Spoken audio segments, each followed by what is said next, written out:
Well,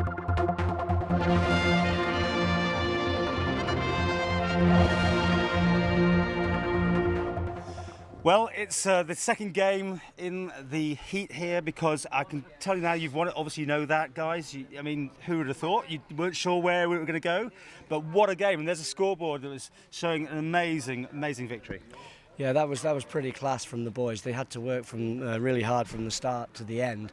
You know, we set out a game plan, and it seems to be working for us with applying a bit of pressure. You know, higher up the pitch, the continental sides, they like to pass the ball about. They're very technically gifted, and once again, the Isle of Man proved, Ellan Vannin, that they can punch above their weight. Because to be fair, over 90 minutes, they were a very good technically footballing team. Okay, well, you're the Shah today. Yesterday, you're the chef serving them up. Today, 3 in the first half, yeah? Yeah, well, I mean, two of them were penalties, but the lads worked tremendously hard tonight. It was unreal. I mean, look, both the teams we've played in this tournament so far are by far better than us, but they don't have our heart. And the way the lads worked at the end there, I mean, the other team were down to 10 men and they were still all over us. I don't know if that maybe because we were leading, we dropped back, but what a victory. And to win the group after being, labelled underdogs, 250 to 1 at the start, and to win the group, they basically put it down as no chance. We've proved a lot of people wrong. Chris, it did sneak back in the second half. Were you worried? Yeah, we're always concerned because you're playing against such good opposition. They keep the ball so well.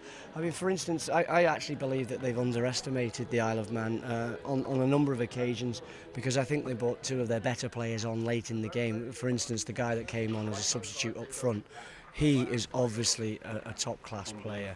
His technique was brilliant, his vision was great, and the goal he scored, that would have graced any football pitch. The control and finish is top draw. I mean, early on they lost the goalie, so you were up in numbers. Does that give you an advantage? Yeah, well, sometimes, obviously it does, but sometimes being down to 10 men, you maybe relax a bit too much, and, I think we sort of did do that coming to the end of the first half, and we let them in a bit, and we weren't pressing. We went in at half-time, we spoke about the tactics that we set out that were working so well in the first 30 minutes, and we come back out, and it was working.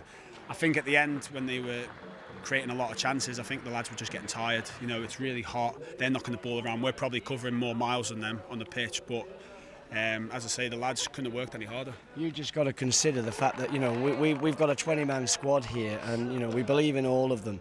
And there's only young Joe up to now that's not figured at the moment. But when you look at the team that we played today, had we started with the same team as we did yesterday, we would have been totally buried in that game.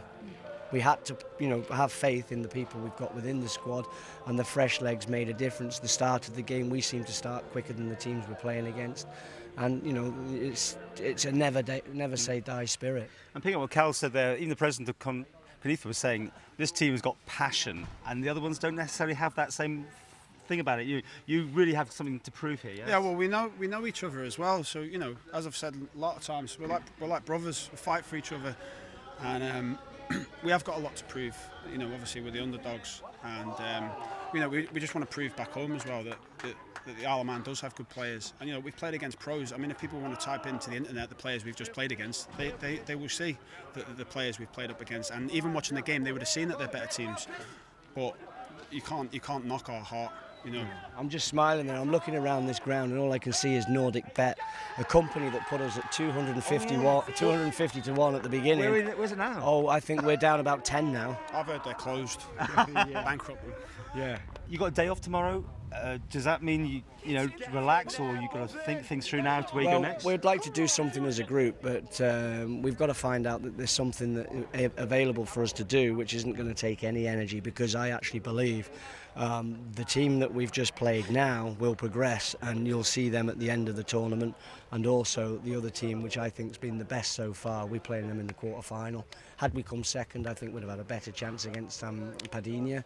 But this Armenian Saroy, they are a top draw side. Top draw. We couldn't take the risk, obviously. If we lost tonight, we might have come second. Second was actually better for us, but we didn't want to take the risk. We just wanted to get through and then, think about 2 days' time. Well, it's a pay-per-view event. It'll be interesting to see what the numbers are crunching like, isn't it, back home? And of course, it's not too late. People at the pubs and that clubs and that sort of thing. I know the TT's going on, but it'd be sweet, wouldn't it, to get it on the TV? Yeah, well, the quality is absolutely fantastic. I mean, the people watching know, back in the Isle of Man that told me have said it's absolutely fantastic. And I think that, if they got it in pubs and everyone got behind us and we found out about it, it is a 12th man for us, to know that people, our families and our friends are watching.